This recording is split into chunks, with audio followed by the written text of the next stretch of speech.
A wooden cradle rocking on its own, deep inside a thick, dark forest.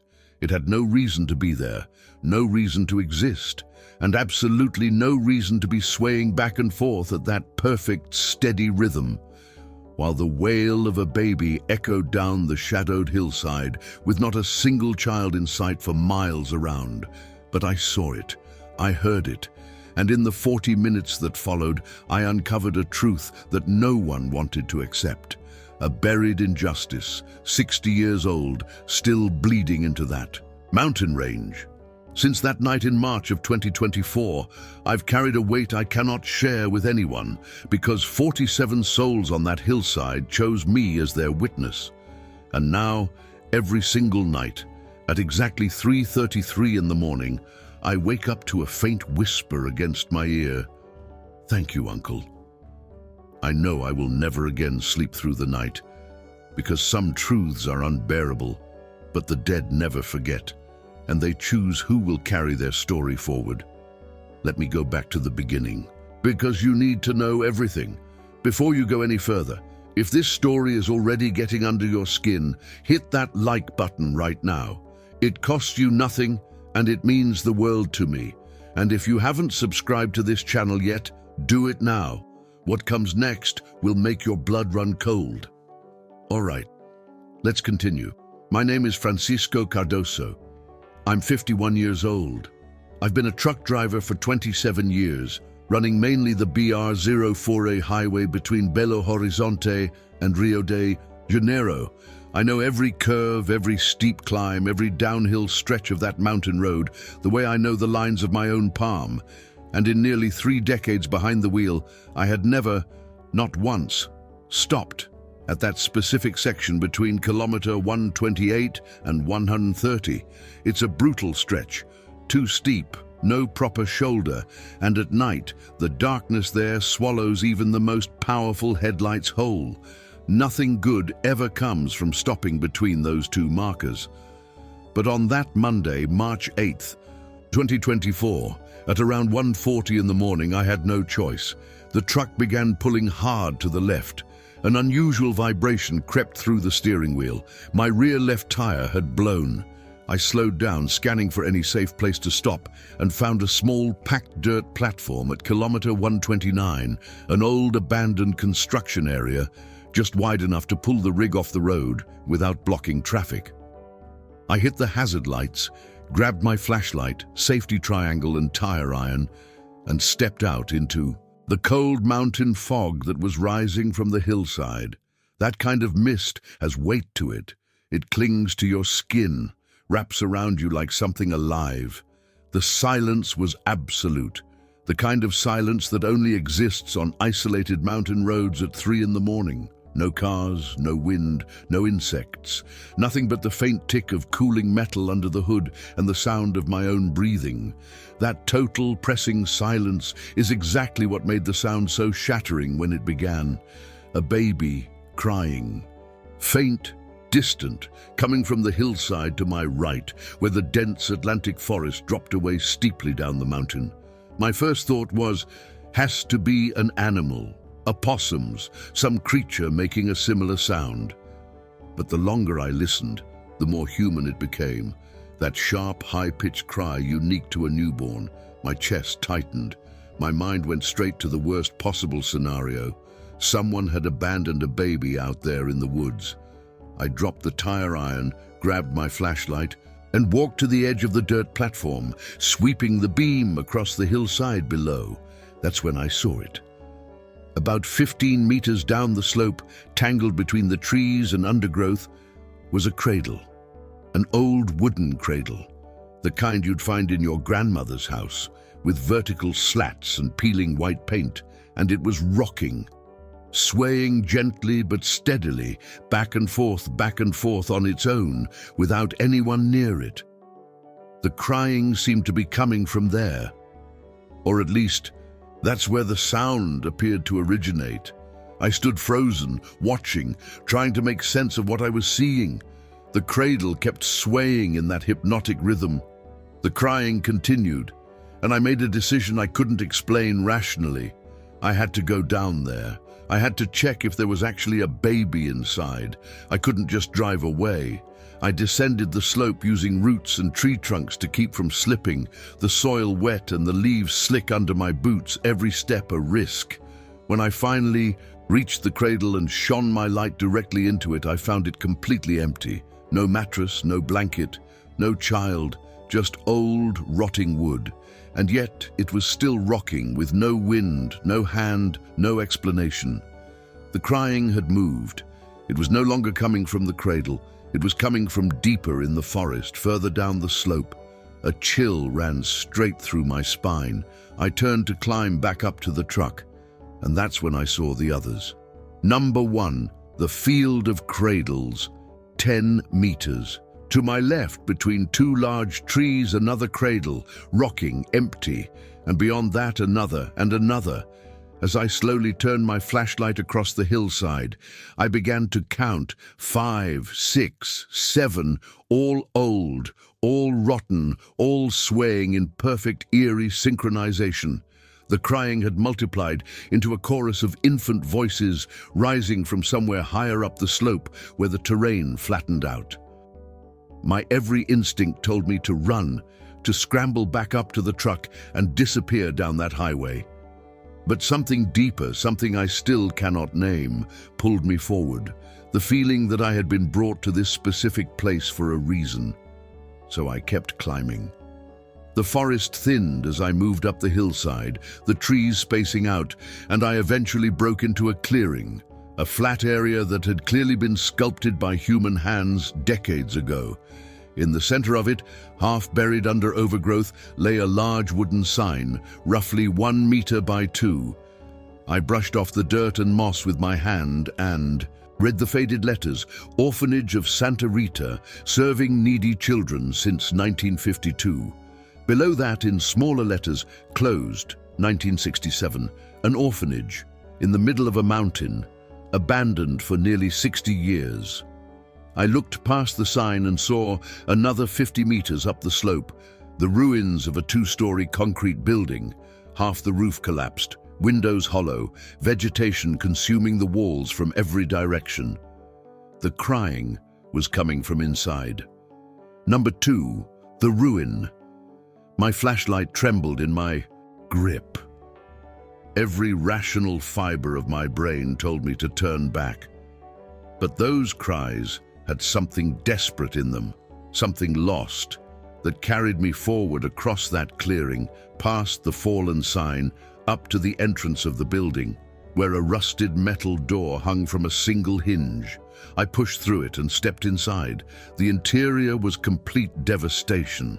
Holes in the ceiling exposed patches of night sky, walls stripped to bare brick where plaster had collapsed, the floor buried under dead leaves, broken glass, and years of debris. But the structure of the place was still readable, a central hallway with rooms branching off on either side, and at the far left, a larger main room where the cries echoed louder than anywhere else. I walked toward it, and when I swept my flashlight across the interior of that room, I nearly dropped it entirely. The room measured roughly 15 meters by 10.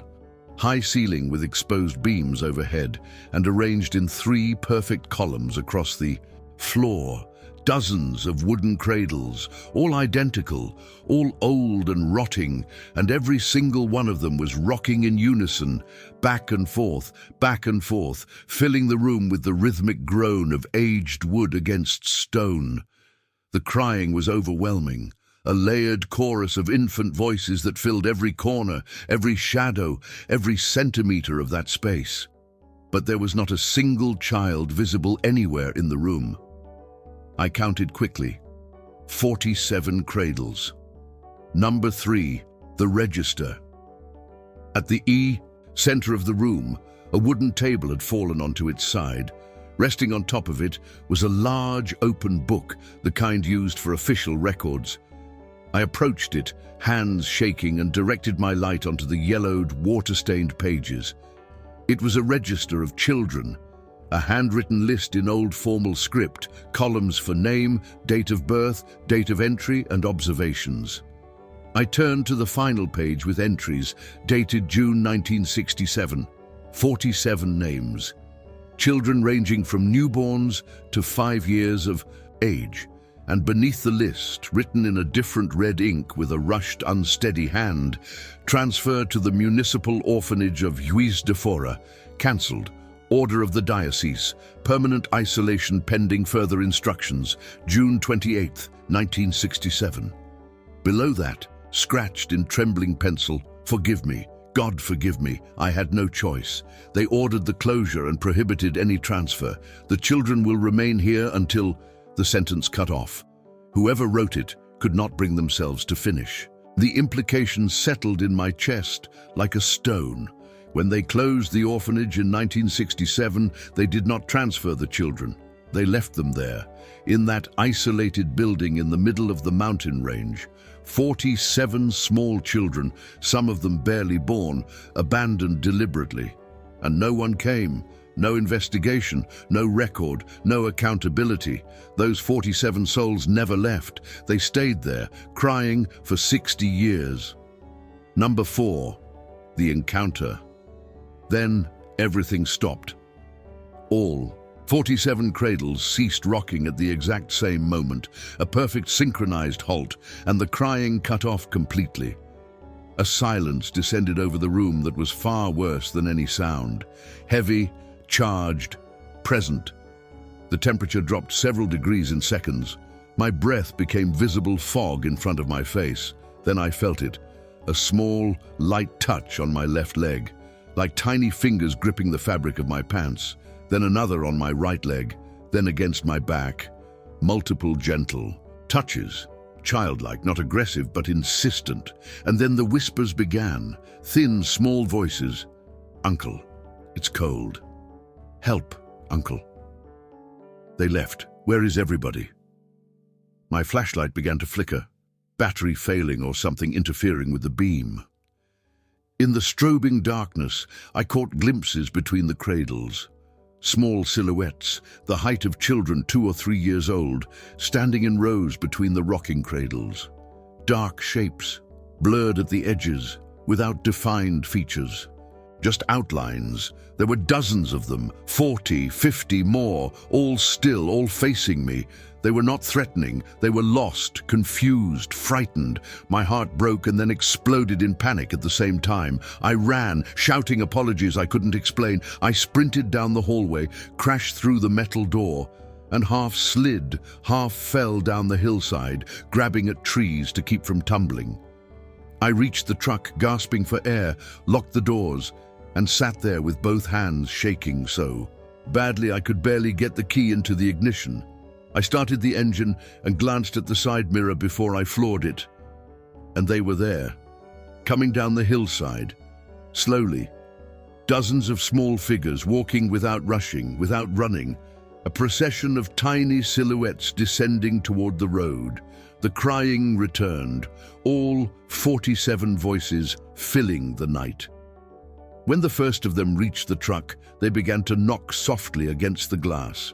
Not hard, not violent, gentle, tapping, small hands pressing against the windows, blurred, childlike faces leaning into the glass. I screamed, hit the gas, and drove up that mountain on a blown-out tire, the rig shaking violently until I was kilometers away, and the mirror showed nothing but dark road behind me. Number 5. What I found the next morning. I drove straight home to Belo Horizonte. Arrived at 6 a.m. I didn't sleep. I sat at my kitchen table shaking until sunlight filled the house. Then I went out to assess the damage to the tire. When I opened the passenger door to check the cab, I stopped cold. On the seat, where there had been nothing before, sat a small wooden toy car, painted in faded red.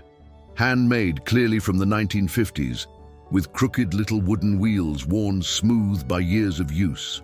I picked it up with trembling hands and turned it over.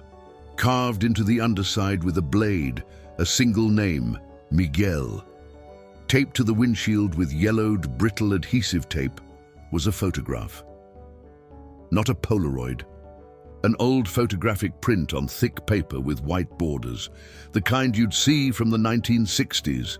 It showed a group of children, 47 children, arranged in 3 rows in front of a concrete building, the orphanage, all looking directly at the camera with solemn, serious expressions. On the back, written in pencil in careful, childlike handwriting, "Thank you for listening. 47 souls. Santa Rita, 1967. I set the photo down. I stepped back inside my house and didn't move for 3 days. Number 6, the search for answers. When I finally forced myself to act, I went to the police, the central precinct in Belo Horizonte. I laid out everything, the photo, the toy car, the exact kilometer marker, the register of names. The detective listened patiently, took notes, and then told me plainly, even if the story was entirely true, even if children had been abandoned there, it had happened nearly 60 years ago. Every possible perpetrator was already dead. The crime had long since passed the statute of limitations. There was nothing to investigate criminally. As for the supernatural, that wasn't his jurisdiction. I went to the Archdiocese of Belo Horizonte. An elderly priest listened with a neutral expression and told me the church had administered many orphanages in the last century, that some had closed for financial reasons, others due to changes in social welfare policy, and that there was no specific record of a Santa Rita orphanage on the BR-040 mountain range. He suggested I pray for the souls I believed I had encountered and move forward. I went to the city archive in Juiz de Fora. I searched through records of charitable institutions from the 1950s and 60s, vague references, nothing specific, no Santa Rita, no 1967 closure, no 47 children. It was as if the entire existence of that place and every life within it had been methodically erased from the official record, swept beneath the floorboards of history. After weeks in libraries and digital archives, I found only one mention, a tiny 2-line note in a July 1967 Juiz de Fora newspaper. Residents of the BR-040 mountain range report hearing the crying of children on recent nights. Authorities attribute the sounds to wildlife. No follow-up, no investigation, not a single word more. And then the physical evidence vanished. The photograph, the wooden car, both disappeared from the truck within a week of my return. Searched the entire cab, checked the house, found nothing. As if they had never existed. I understood then that they were never meant for anyone else. They were meant for me alone, not to convince others, to make me a witness. Number 7, the return. 3 months later, in June of 2024, I went back. Daylight this time. I brought 47 white candles, purchased from a religious supply store, and a large bouquet of white flowers. I climbed up to the ruin, up to the room with the cradles, which by daylight looked not terrifying, but simply tragic, hollow, forgotten. And I cleared a space in the center of the floor, swept away the debris with my hands, set the 47 candles in a circle and lit them one by one. I took the register from the table and opened it to the final page, and I read every name out loud, slowly, clearly. Maria Jose, Juan Pedro, Miguel, Ana Clara, all 47, every child who had been left to disappear in that building. When I finished, I spoke into the room. I am a witness to the fact that you existed. I know you were abandoned here. I know no one came for you. I know you were left alone. That was wrong. That was unjust. No one will be held accountable in this world. But I am here. I know. I remember you. And I promise I will tell your story, so that at least some people in this world will know that 47 children lived and died in this forgotten place. As I spoke, the oppressive weight of the air in that room began to lift. I looked around and saw the silhouettes again, standing between the cradles, but this time they were clearer than before. Children's faces, visible now, with expressions not of terror or confusion, but of exhaustion, finally giving way to rest. Some of them raised a hand, small gestures of farewell, of gratitude, and one by one they dissolved, drifting apart like morning mist burning off under sunlight, until the room held nothing but the burning candles and a silence that was, for the first time, peaceful.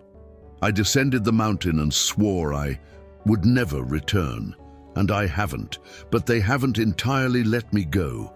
Every night since that day, without exception, I wake at exactly 3:33 a.m. to a faint whisper against my right ear. A small child's voice saying only 2 words. "Thank you, Uncle." Then silence. I'm not afraid of it. It doesn't disturb me. It is simply a reminder that they are still present in some way, or that I carry them with me. I don't know which. I don't need to. There are injustices that history buries, crimes that expire on paper, truths that rot in archives no one opens. 47 children were left to die on a mountain road in 1967 because someone in some office decided that looking away was more convenient than facing the problem. No one was punished. No one confessed. No one has ever officially acknowledged that it happened. But I know. I was there. I heard them. I read their names. And now you know too. Maybe that is precisely what they needed. Not justice, because justice no longer exists for them, but memory. The acknowledgement that they were real, that they mattered, that they were not numbers or administrative inconveniences, but 47 small lives that deserved a chance at the world. Every night, when that whisper wakes me, I answer quietly in the dark. You're welcome, Miguel. You're welcome, Maria. You're welcome, João. And then I go back to sleep. If this story reached you, if these 47 names now live somewhere in your memory, then do one thing for me. Leave a like on this video. It takes 2 seconds and it tells the algorithm that these stories deserve to be heard by more people. And if you're not subscribed yet, subscribe to this channel right now. Every week, I bring new accounts from people who have crossed paths with things that refuse to be explained. Don't miss the next one. I'll see you there.